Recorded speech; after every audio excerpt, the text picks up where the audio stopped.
I appear to be live. Oh, I intended to start in this scene. If I look unkempt, kept, whatever the term is, I am. I have a cold. But I still wanted to do a little live stream today because I can. The channel is growing, and that's awesome. That does mean I actually get comments, some of which are questions, some of which are silly. But I want to go over them because it's fun and because I can. So, wabam, there's me in the corner, which is actually what I call this scene in OBS because I am unoriginal. All right, so first question that somebody asked. I don't know, can I? Let's zoom in a little bit here. Make these easier to read for the stream.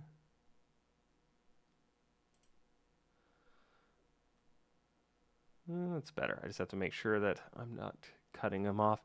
So, first question was, or the most recent question, was regarding the Soundcraft UI 16 that I reviewed a bit back. Still using it, still love it. Yeah. And they were asking if the 31 band EQ affects the main, the 31 band EQ on the main out affects the recording. I actually don't know. I checked the manual. I could not tell. And I think it needs to be a bit clearer in the manual, unless I missed it. But in the recording section and in the block diagram, it wasn't showing me it. That's the UI 16 manual. I was just looking at this the other day.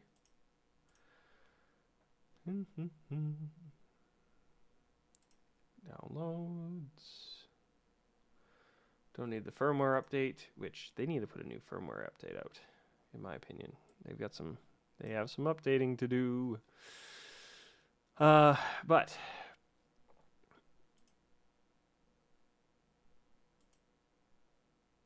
oh, interesting. I think it also zoomed in my other Chrome tabs. This is taking forever to load. We'll come back to that. So, second comment. This one has been living rent-free in my head because I just don't understand it. I did a review on this guy the other day, and it popped off a bit, right? My little channel here that usually gets,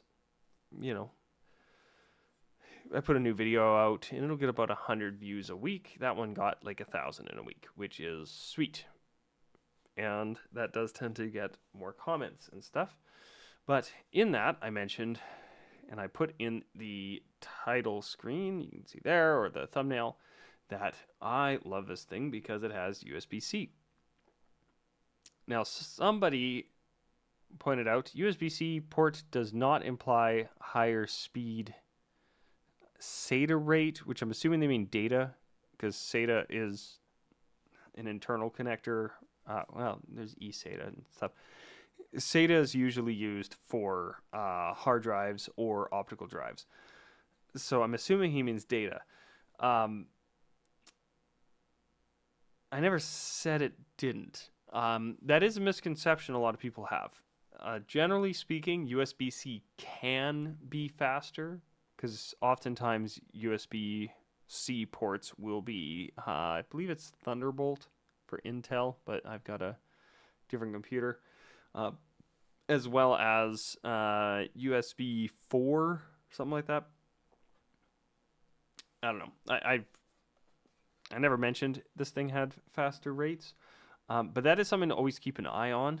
If something does need a faster USB-C port or rate, because I've got this little adapter here that is USB-A on one end and USB-C on the other end. This is a very handy little adapter, because then I can use a regular USB cable with this. But that means I am now limited to regular old USB, in this case probably 2.0 is my assumption without testing it, but potentially USB 3, which is plenty fast. This thing would work on anything, I believe, USB 2.0 or faster. So I don't know what I was getting at there. I never mentioned transfer rates, but life goes on. But then he also mentioned that it won't automatically, so I'm assuming automatically. I don't know if it could be English as a second language, so I don't want to get too into the weeds on the spelling. But I had to actually look up PD. QC is quick chargers. That's just higher wattage, although sometimes, as somebody else pointed out, they are doing different voltages sometimes, I think.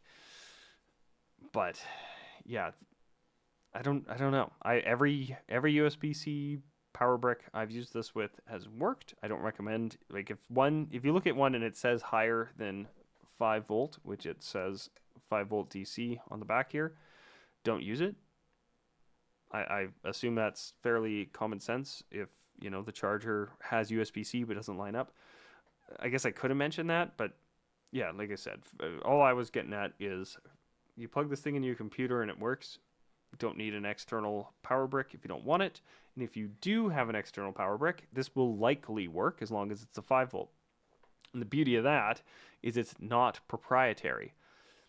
The downside is, as a little more eloquently FH404, interesting username, as they pointed out, some have started using proprietary voltages through USB-C, so you do have to pay a bit of attention to it.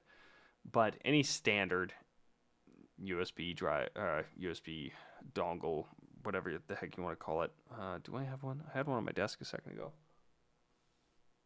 I thought I did. But yeah, almost any regular USB charging brick will power this. I usually power it actually off of, I've got power bars that have both USB-A and USB-C power outputs on it. Very handy, because then you don't have to use up a power port on it. Powers the thing all day. Don't have to have it powered off of your computer if you don't want to. So I find it very, very handy. And the big thing is that this USB-C, and this is the other reason I love this, my wife, on her computer desk just over yonder, she has an ART Mix 4, I think it's called, Mix 4 USB, something like that. Very nice mixer, very handy.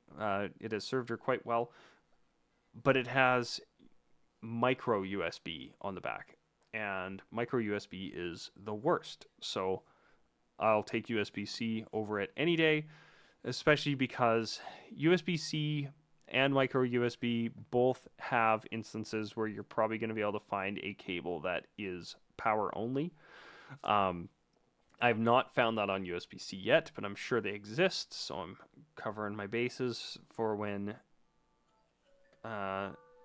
Reverend Meow gets annoyed again.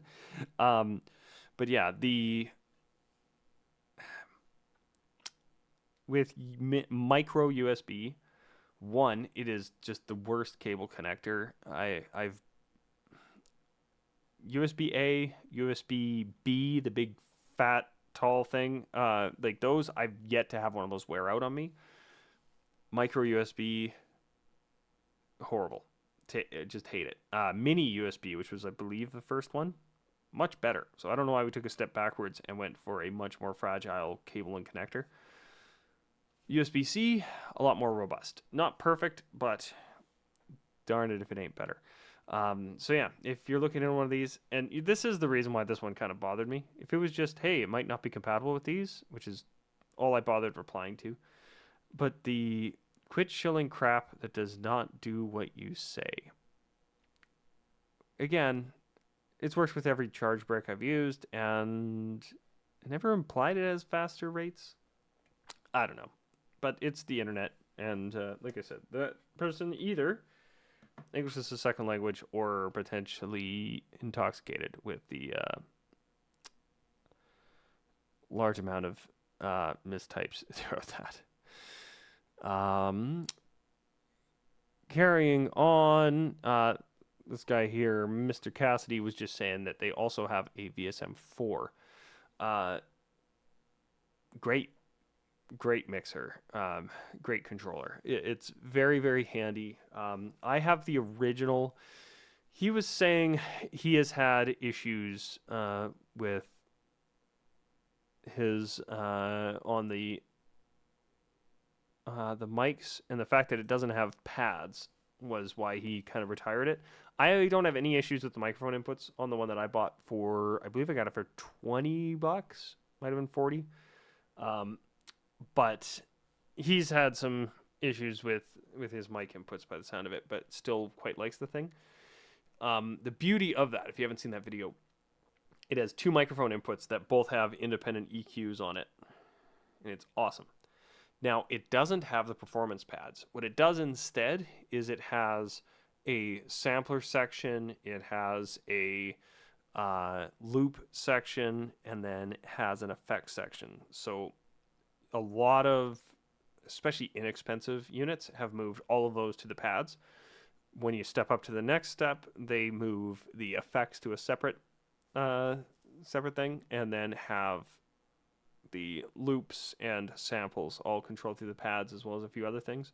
So it is missing those in that sense, but loops are all I tend to use. I use a lot of just music off of, use BPM Supreme still from time to time, but a lot of times I'm just buying a song or two off of iTunes, and it won't have an extended intro. So when I'm doing a mix, I will often get them lined up in the headphones. I will have a 4-bar, sometimes just the 2-bar loop going on the song that I'm going to be bringing in, and I can time align everything, get everything locked in where I want it, and then as I'm bringing it in, release the loop, and then it keeps going. That tends to be how I DJ, just because I'm mostly doing weddings. So very, very easy to do that on the VSM4, because it has that dedicated loop section, an auto loop section. I think it is an auto loop section. I'll have to look at it again. But yeah, no, I get it. Now, same guy, seems like he watched a few of my videos and then subscribed, which is awesome to see. But he also commented on my Engine DJ software being hot garbage. It still is. They need to do some fixing. As Mr. Cassidy here mentions, it is incredibly slow to export. Like, I just can't understand it. If I use just click and drag on my computer, I can do 300 to 500 megabytes a second, depending on what USB port I'm using. My SD cards are fast. They can handle it. And yeah, I can move files around very, very, very quickly. This goes at a couple megabytes a second. It's so slow. If I'm doing my whole library, which unfortunately I have had to do recently because of a corruption issue, it's a problem. I have to leave it running overnight, and because I've been running into a corruption issue and I've been trying to figure out what file or files are causing the problem, it has just been stuck in a loop. So I'm trying it out a little bit differently. Essentially, instead of doing my library in Engine DJ, I cleared out my library completely. I've found everything in iTunes. I did the conversion and stuff to AAC or whatever the heck iTunes uses, which I prefer MP3, but life goes on. And then I'm going to use my iTunes library as my Engine DJ library. I can make all of my playlists and whatnot in iTunes, and then bring them over, and I'm seeing if that gets rid of the issue. because every time I move it over, it just says your library is corrupted. I'm like, okay, well, I go through their troubleshooting guide to delete the things that they tell me to delete. Nothing works. So trying that now. But yeah, it still takes forever, which that also should get rid of my other issue that I had missing files before. I've fixed that because, again, I cleared my library and it went away. But he was saying that there's a way to kind of get rid of that. Thankfully, I don't need that advice anymore, but it is good advice. So if you have that issue. But yeah, Engine DJ, it's still, I love the products, plural. But man, is it ever just a bad piece of desktop software, which is really too bad. Like, I don't think the merger went through with Serato, or the buyout. Part of me was kind of hoping for that to force competition, because right now, because Serato is being used on so many products and platforms, it was probably going to mean everybody else is going to have to step it up and make their own softwares, which would have forced Engine DJ to either do a full bore partnership with Virtual DJ, which would have been actually good to see, or to make their Engine DJ software into a desktop software. But that's not happening. So life goes on. But yeah, so Engine DJ desktop software, still horrible, still incredibly slow. I am going to test it. So they say SD card or USB stick is slow. I do have an external SSD now. I ripped one out of one of my computers, so I actually have like a SATA drive. I'm going to see if that goes faster. Carrying on. Somebody was asking. Yes. The Yorkville YX15s. I will reply to this guy right now. I didn't realize exactly what he was asking, or I would have answered this sooner. If you're running from an amp, you don't necessarily need an external crossover. You only need a crossover if you are using it with a subwoofer. Thanks. Thanks for watching. Because yeah, when it comes to passive speakers, and this is the problem that we're running into right now, when it comes to these passive speakers right now are just not understood by a lot of DJs or brand new sound techs, because everything's active. Active is the way to go for most portable situations. They just work. They're generally better for most things. But passive speakers are wonderful for especially stage monitors, right? Only having to run one cable versus having to run power and signal cables to a location, that kind of thing. It's just easier.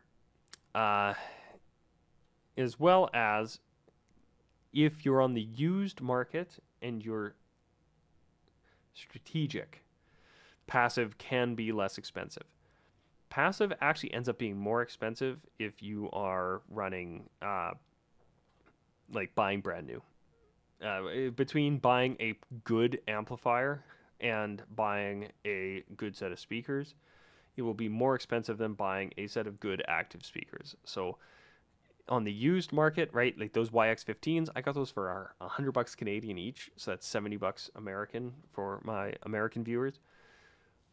And then I ended up with I have a new Yamaha powered mixer that I'm I have the review recorded. I'm going to edit it probably today.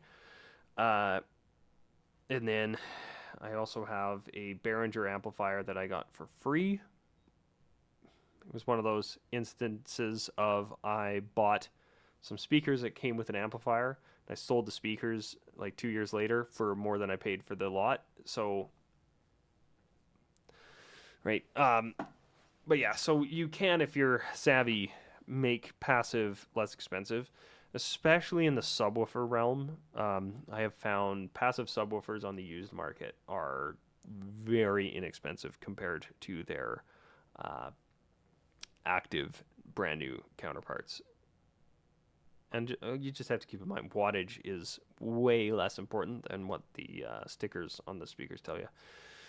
But anyway, this gentleman here was asking about whether you have to use an external crossover with it. If you haven't used an external crossover, it is somewhat like it sounds. It takes the sound and splits it, but there's a spot where the signals cross over. So it sends, in this case, your low frequencies to your subwoofer and your high frequencies to your tops.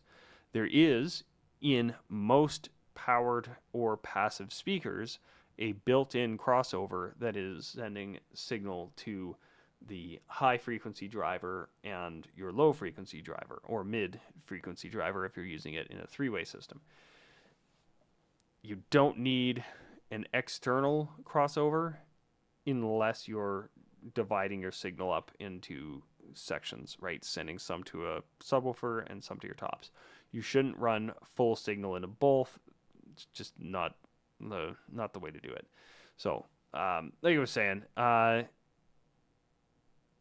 don't want to harp on this person for not knowing this, because it is the case when it comes to crossovers. A lot of people assume they need like the DBX drive racks, which are great. But if you have, like I mentioned, that Behringer amp of mine, that can run two tops and two subs in mono because it has actually a built-in crossover. I actually don't even need an external one. There are even some subwoofers that have a built-in crossover where you run your amp directly into the sub and then up to your tops. It's very rare these days, but it does happen. And in the active world, that is incredibly common. You will have subs that are made to plug your signal directly into, then you send out to your tops, and it has a crossover built into the subwoofer. So again, it's one of those things where I'm not expecting people to know that they need or don't need that, especially if they're not used to, like I'm making an assumption that Clayton here is using or used to using like plug and play active stuff. I could be wrong. I might just be making bad assumptions. I had this Chris Gilson music channel with, I think that's from Undertale. So they were asking, they have the Titan speakers, and they were looking at the Taurus and trying to figure out if they should jump to the Typhon. Now, the Taurus speakers probably sound a little bit better than the Titan because it is like their next step in the line, but probably not by too much. The Typhon is where you start getting a lot more of that DSP adjustability, because I don't believe the Taurus. Do they have Taurus? Let's see here. My internet is running slow because I have a stream going. Who knew? Okay, I was right. So, couple things when it comes to these. Number one, the this is way better actually. They have two volume knobs. The Taurus 8 is just, it sounds good for what it is, but the back panel of it drives me insane. So I have a really hard time recommending it. I don't even know if I'll be able to bring it up without doing a bunch of rigmarole. I can instantly see this 12 being much better because the way the signals are routed is it sums after the two volumes, where the way the Taurus 8 works is the they have 2 volume knobs, and they have a switch that switches between which one they're using. I don't understand it. It could actually, there's a cheaper way to even wire it, so it doesn't make sense. Yeah, so the 8 is really annoying in how it's wired, but it sounds really good for what I paid for it. But it's going to sound very similar to the Titan. So if you're trying to decide between the Taurus or the Titan or the Typhon, go straight for the Typhon. Not only is the Typhon you have, although the Titan passive is actually IPU rated as well for dust and water. I can't remember their exact ratings. The Typhon active is, I don't believe the Titan active is. So not only do you get that, but they add the DSP and whatnot. That I'm sold on it. I used to think, why would I ever care about DSP? I own a 31 band EQ.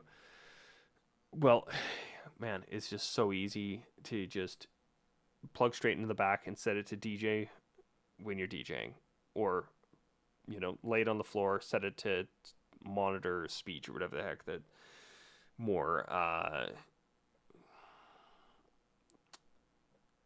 stage friendly adjustment is. Yeah, they're just better. The Taurus versus the Titan is probably going to be a neck and neck. So if you're trying to decide between those three, it's either going to be Titan or Taurus, whatever you need, or step up to the Typhon, in my opinion. Somebody was asking about the MG16. Well, they weren't asking, but they were mentioning that they're going to be getting it because it has 4 aux ends. Be careful with that.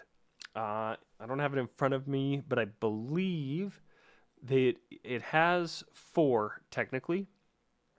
But the first 3, or the first 2, I think, are pre-fader. The third is pre or post, and I believe the 4th is post fader only, because the 4th is designed to be either the effects channel or to be used with external effects. I might be wrong on that. You might be able to set that 4th one to be an aux for monitors as well, but just do keep in mind, generally speaking, you should be looking at it as yes, it's 4 auxes, but 3 of which are your monitors, and the 4th is for effects, either internal or external, because you bypass the internal effects if you use the 4th aux end, which is pretty standard. So just something I like to mention, because I know a lot of people that watch my channel are new to this stuff. Somebody was asking about, so there's a Mixcraft 10.5 video I did a while back. This one, I was showing how you can split stems, and then you can use their MIDI converter to turn those new stems into other instruments. So from a wedding DJ perspective, it's awesome, because say somebody has a song but they don't want the words, you could just hit the stems button on your controller and just, okay, cool, lyrics are gone. In this case, if you do this ahead of time, you can replace those lyrics with like a strings section, which is really cool, really neat, and it's very intuitive. It does need a little bit of cleanup. If you haven't watched the video, I recommend it. It works pretty darn well for what it's trying to do. But they were asking if you could gender swap, essentially, and convert the male vocal to female vocal. There are the short answer is no, because that's not how the MIDI conversion works. The long answer is yes, if you use a voice changer of some kind, because there are. I even have one you can use live that can do that. I mean, they don't sound the greatest, but there are options out there. So it is something that can be done. Yeah. So do keep in mind there are always limitations.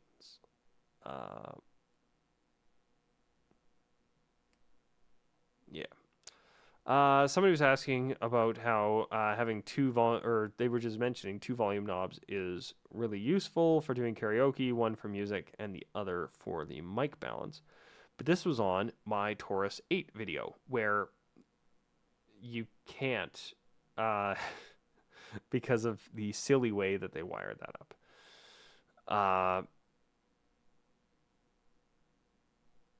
Somebody else on this other one, they were asking, because a long while ago, back when I was still in a different space, a few spaces ago, I guess, technically, someone was asking about the Cambridge 50 and if there's any issues with it. Now, the new tube that are in those, they actually state they're rated for 30,000 hours. That display tube that they made it out of, those are designed for longevity. They should outlast most standard tubes. And they, from what I have seen of the physical new tube, it looks very similar to an op amp. When you use an op amp, you can usually pull one out and put a new one in without using soldering. Or without soldering.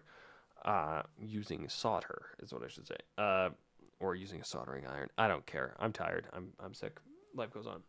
But they have pins underneath, so you'd pop the old one in, and it just slots in. It has all the same connectors. So if the new tube ever went, you could replace it. And Vox / Korg seem pretty bought into the tech. They're coming out with stuff every year that's using it between pedals and amps and stuff like that. I'm still waiting for a Cambridge 50 amp head with sell it for, well, I don't know what pricing to do it at, but give me an amp head that puts out 50 watts at 4 ohms and put a 4-channel foot switch on it. Similar to what they have on their, well, you can use a 4-channel switch on the Cambridge 50. Yeah, and just let me do some presets on that thing, and just that'd be such a great amp. I've actually considered, they do the Beatles version that comes with like the little 10-inch, but that little guy, because it has the amp head that has built-in reverb on it, setting it to its cleanest sort of sound and running a pedal board into it, and then having built-in reverb on it would actually be really handy. But yeah, the Cambridge 50, great little amp. If you're wondering if those new tubes are going to last, they will, right? They're very, very, you're probably going to burn out your capacitors before you get to the new tube. And when you do, it's a pinned chip. So somebody was commenting on that I should have used a 31 band EQ because my mic was too harsh in my FBQ video. I think they were meaning this as a bit of a joke, because you would never use a 31 band EQ on a vocal track. So I'm just going to assume the guy's joking a bit. Now, I was using a Shure KSM 44, so it does have a crisper sound, shall we say, than this microphone, and I was recording it separate. I wonder if I did boost the highs at all in that. I think he's over exaggerating, but life goes on. But he does point out a lot of this Behringer rack gear, for some reason, has the power switches on the back. Yeah. So, then somebody was talking about, I'm assuming they meant brand, because I reviewed the Phoenix Pro PTU 71. I've had much better luck with it since moving to an external mixer. I was getting weird static buildup. When I had it plugged directly into my DJ controller, and I don't know if that was the controller or it, but either way, using an external mixer has solved that problem. I have had still some interference when you get particularly a lot of cell phones in the room, which shouldn't affect it. Yeah, but wireless is just kind of, you always run that risk. And especially at this price point, it's better than I would expect it to. They keep talking about this Be It Run. Okay, so they're a microphone company, sell on Amazon and AliExpress. They do USB mics. Now the problem is, I don't know if these guys are humans or bots that are trying to sell these, because none of this looks like it would be a step up.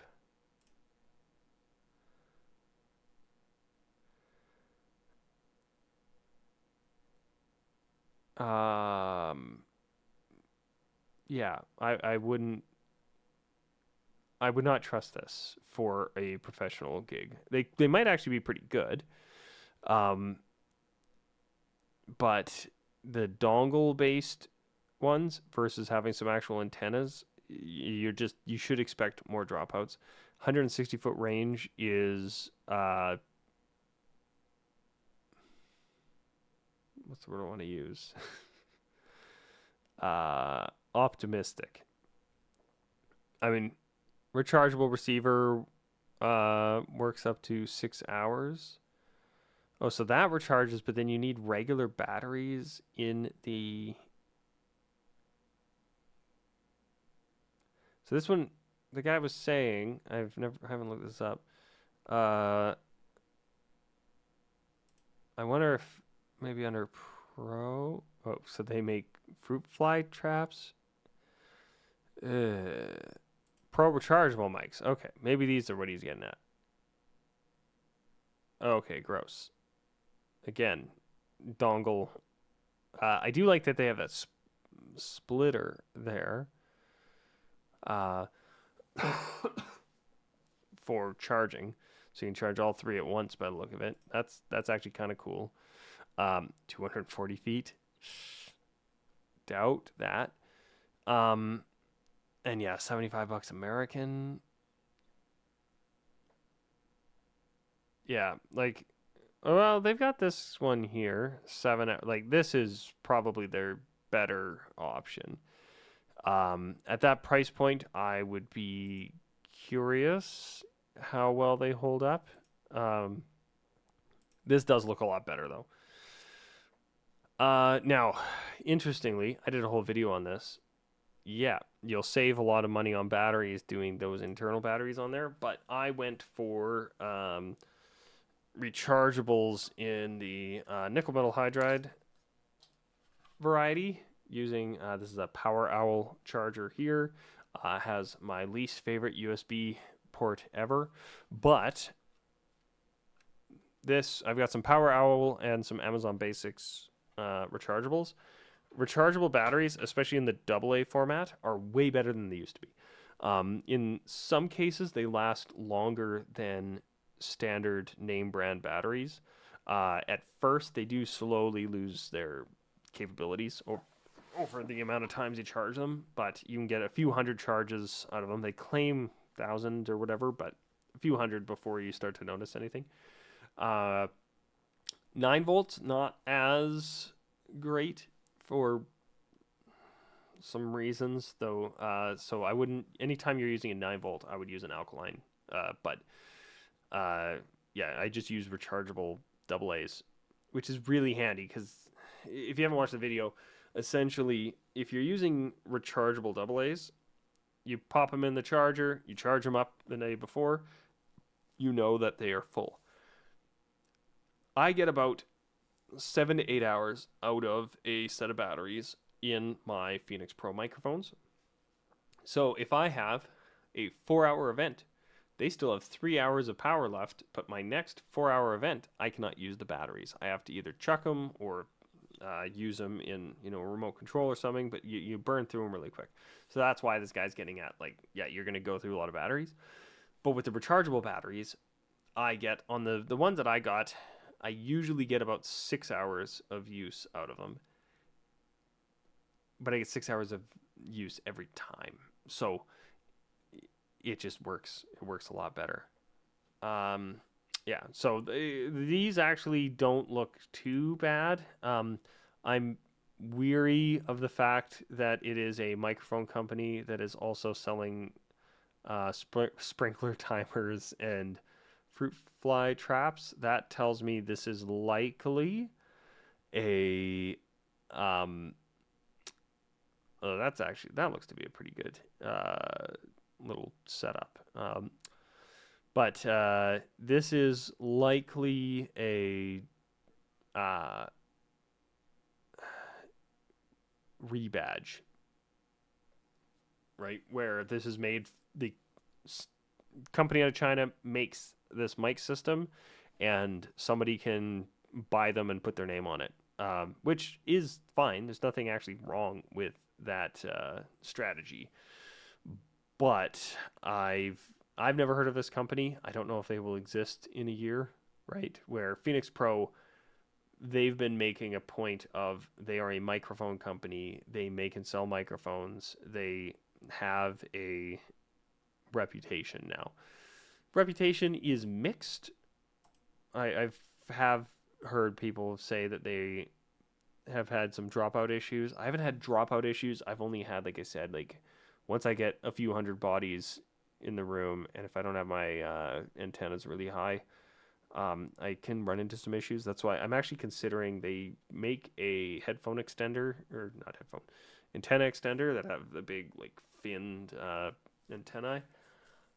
I might try one of those down the road, because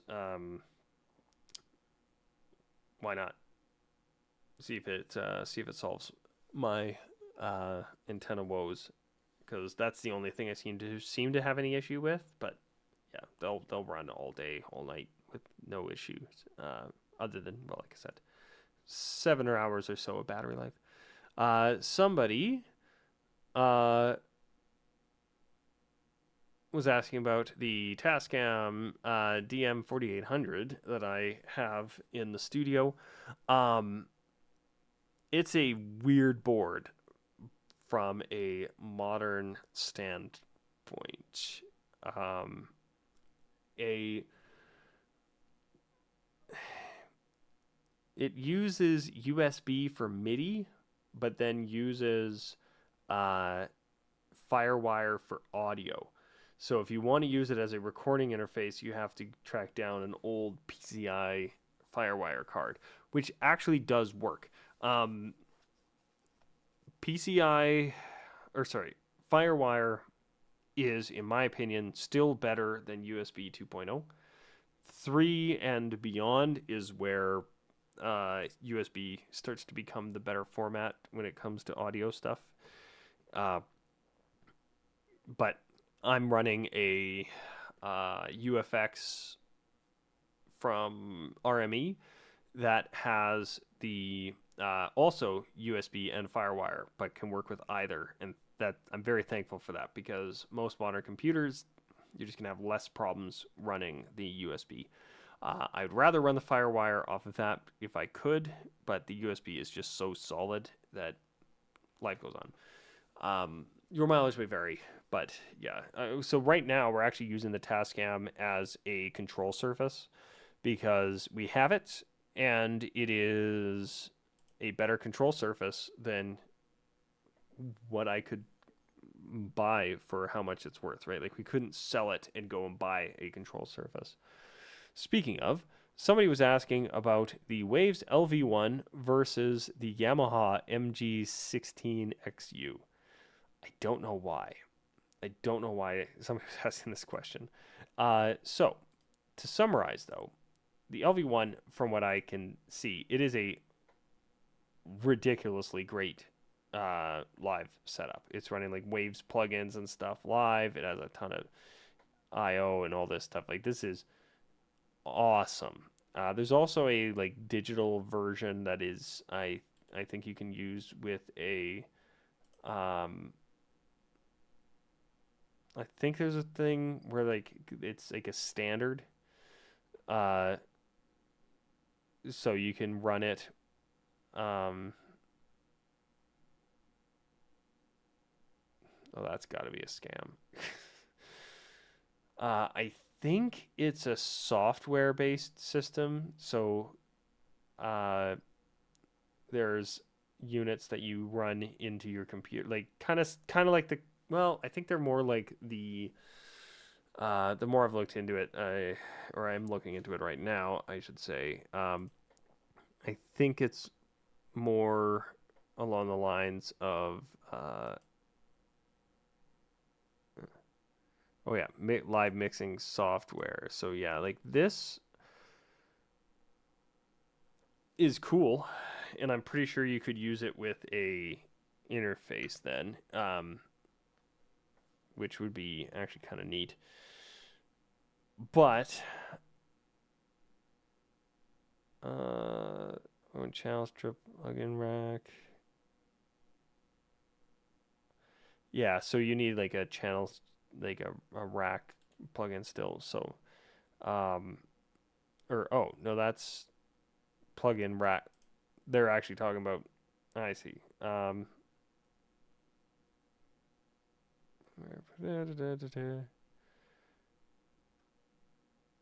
Yeah. So it's the LV1 by the sound of it refers to both these mixers as well as to the software. This is two completely different ball games, people. Like, I would love to be running one of these, right? This would be, oh, that's still the software. I have to actually look into that because I have that RME. I wonder if I could use that software to turn my RME into a like ridiculously powerful mixing console. But it's also, by the look of it, referring to this guy. I would use this LV1 Classic over the Yamaha any day of the week. It is going to be way better metering, way more buses. It's just going to give me a ton more options, more control over the effects, compression, etc., etc., etc. If I'm sending it out on a rental or lending it to somebody, or if I have a different sound tech who's unfamiliar with it, no, I will send them with the Yamaha, because the Yamaha will actually get them a better sound if they don't know how to work this thing. This thing is way better if you know how to use it. So that's kind of what I told this guy. But I don't know why you would ever compare the two. They are so miles different. Somebody else was saying that their MG12 FXF is a very loud output compared to their other mixers. Not knowing what their other mixers are is the problem here, right? Are they other Yamaha mixers and one is outputting way stronger of a signal? Then yeah, something might be up. Generally speaking, they're asking if it's defective. Probably not, assuming your other mixers are cheap. It's actually that simple. Right, like this CAD guy here, I do like this, and it puts out actually a pretty hefty signal for being a USB bus powered mixer. But my 16 channel Yamaha that's got an IEC cable going to the wall, that's gonna have a stronger signal. It just is. Just because of the amount of power that there actually is in the box, combined with a few other things, etc., like noise floor, all that stuff. You're just going to get more volume out of it. So if somebody's sitting there thinking, oh, like, I plug in this more expensive mixer than my cheaper ones and I'm getting a stronger signal. Yeah. And that's usually a good thing. It also likely tend to put the gain and fader volume so low, depending on the mixer, right?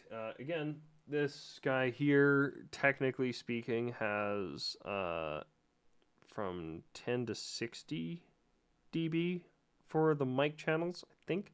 Then minus 15 to 45 for the line, if I'm reading it correctly. I would never crank it all the way up to 60, right? I mentioned in that review that I wouldn't run this guy off of it. But not every mic preamp starts at 0, for one. And not every mic preamp has the same amount of gain. So having 2 mic preamps with the gain knob aimed straight to the sky, one is going to be louder than the other. It's just always the case. Yeah. Most of them are fairly linear. So as you turn them up, right? But as you may have noticed on some, they're not perfectly linear either. So some preamps will have a lot more juice kind of in the first couple clicks of them compared to later. They shouldn't. Everything should be like X amount of gain as you turn it up, but it's not always perfectly linear. So that's also a possibility. Is your other mixers just have to be turned up more till they actually start really kicking in. But yeah, that doesn't sound effective. Now somebody was saying that the caps eventually go on these Yamaha mixers, and that they're a pain to replace. I've not had capacitors go on any of mine. I have one that's on the fritz because one of the switches is giving me some issues.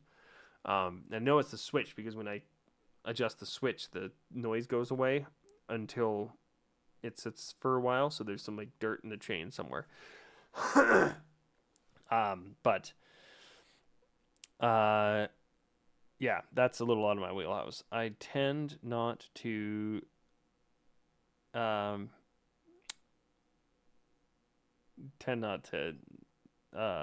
deal with that stuff. I'm not a repair tech when it comes to these, so I have no input. Now somebody was asking, they bought some Typhon AX12s. Power indicators on, and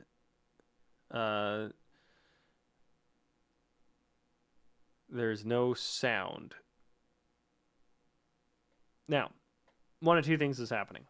User error, which is why I told this guy, check your troubleshooting guide.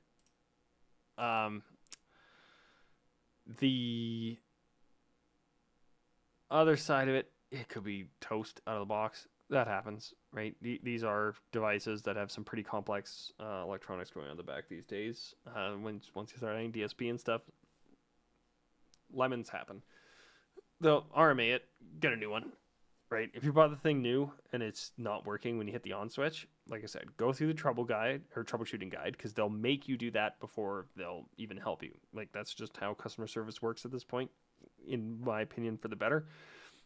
Like, I remember working at an electronics store years back, and somebody was having, like, I'm having issues with this. Like, okay, have you looked through the manual?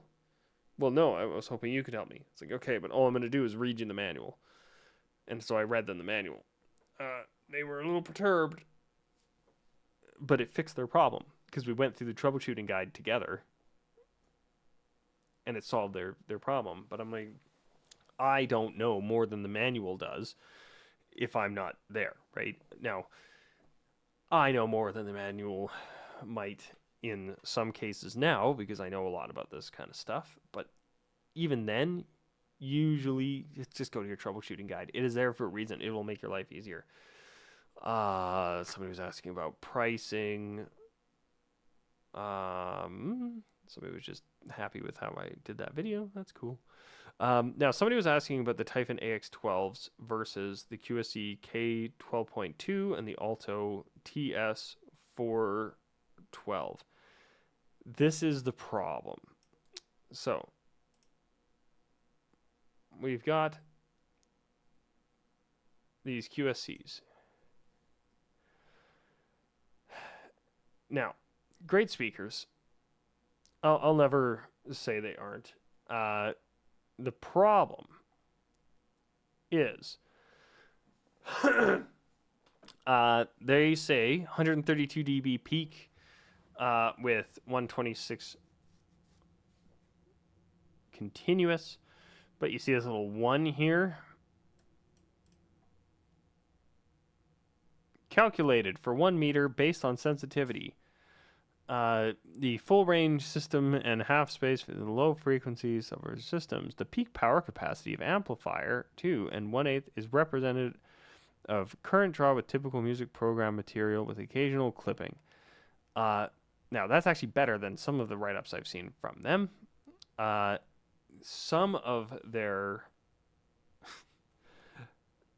these manuals, you'll actually read them, and it will be calculated based completely off of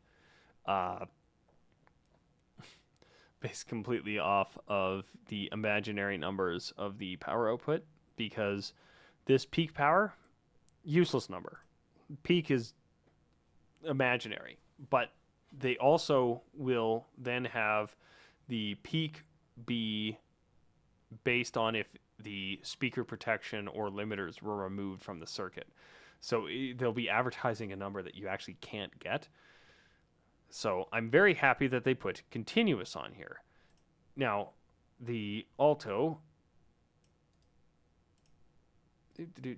Now, place your bets. Do they have continuous listed? My guess is no. No offense to Alto. These TS speakers, I've actually heard really good things. Oh, they do. So they're saying 129 continuous, 132 peak. Now, 132 peak, 126 continuous. Yeah, they're probably actually the same. My guess is that their continuous number, they're just happy to run it a little bit more distorted for these numbers than QSC is. Versus the this is the Taurus. I want the Typhon. Passive portable PA, no. Active loudspeakers, here we go. Versus the Typhon. Specifications. Whoa. Peak 129. And they don't have a continuous written down. However, they do tell you the sensitivity 98, and somewhere down here, or it might be on the toe tags. Oh, there we go. Continuous 720 watt. So if I use a SPL calculator, doop. So continuous was like 98 sensitivity. Continuous was, I think, around 720 at 1 meter, 129. Close to a wall, which is how a lot of these things are done. Sometimes they'll throw it in a corner just to up the numbers. So these are all within 2 to 3 dB of each other. Now, I'm willing to put money that if you run these at, let's say, a respectable 120 decibels, that the QSC, if you, let's say, I'd say all three of these at 120 should probably sound fine. Once you start going above that, even though they all can handle it, and as much as I love my Titan AX12s, they will probably start to get much more harsh as I start cranking them up beyond that. So, yeah, it's just the way it goes. The less expensive the speaker, the more harsh they get when you crank them up. Continuing on, how much does it weigh? No idea. I don't have a scale to weigh guitars. Plus, as I mentioned in that video, the Sunset TCs that I have 2 at my current disposal. One that is my personal one and one that is on my sales wall. And they have probably a good 2-pound difference between the two. So try them in the store. They're awesome guitars. I love mine. I've worn the finish off the back. It is just so much fun.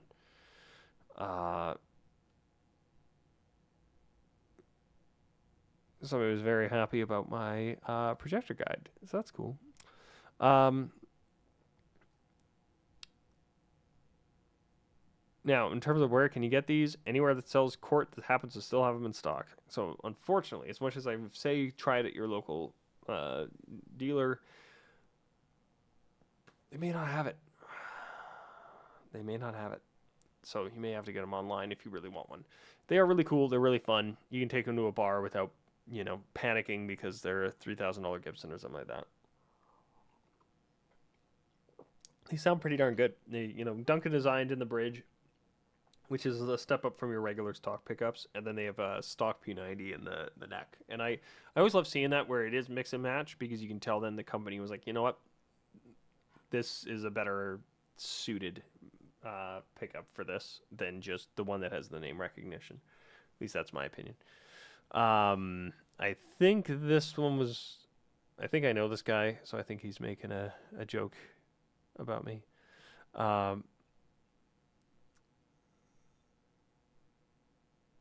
Interesting. Okay.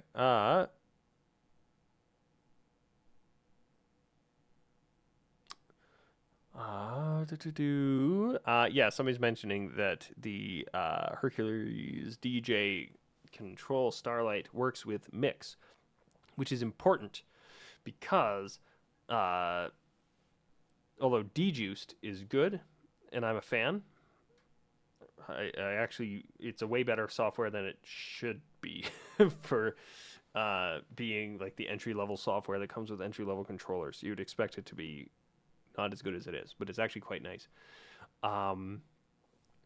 But Mix is a free open source software that I will take in any day of the week over Serato Lite. Serato DJ Lite is probably one of the worst softwares I've used on the market, and I've used most of them. I've started experimenting a bit with Rekordbox.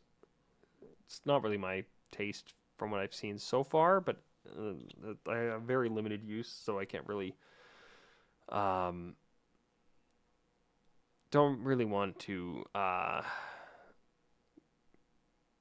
don't know why my email is going off like crazy for the same email 3 times in a row. Anyway, so the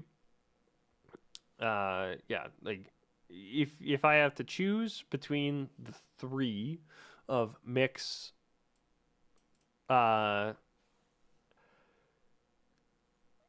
DJ Lite, or why can't my brain remember the last one? Dejuiced. I would actually take Dejuiced. Mix is awesome if you have no software and you need something. But yeah, Dejuiced is actually pretty darn good.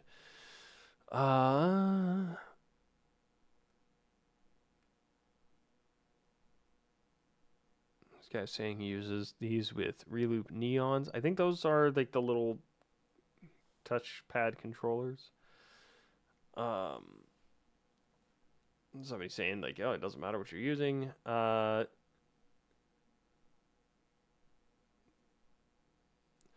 Yeah, and this is this one here. This is somebody who knows what they're talking about. The UI 24 gets so much more love than the UI 16. And I don't know exactly why. I wonder if it's just that they pushed the internal processing as far as they can on the UI 16. So they're like, yeah, we can't really update it too much more. The UI 24, which is their more flagship model, has had a lot more updates in terms of firmware. And from what I hear, works a lot better. But I still use it. Yeah.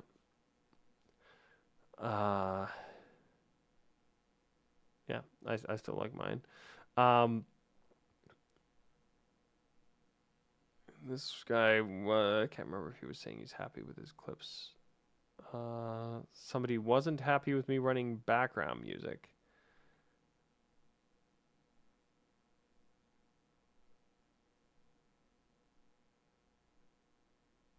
They didn't like that I touched my face.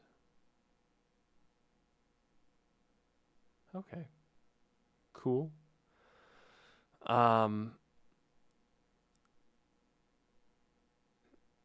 Product is excellent and has longevity, but avoid using one the screen has touched without sterilizing it first.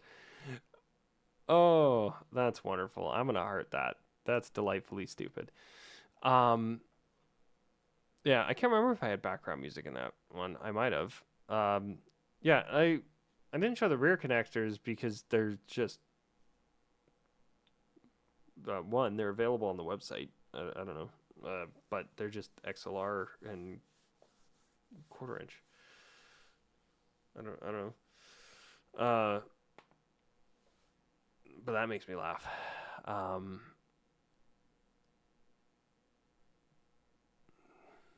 Yeah. Well, now we're getting into like a few months back. Oh yeah.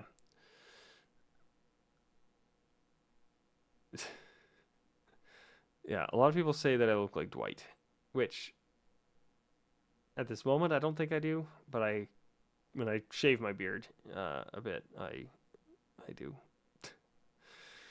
But anyway, yeah. So that's a bunch of the random questions that I've had as of late.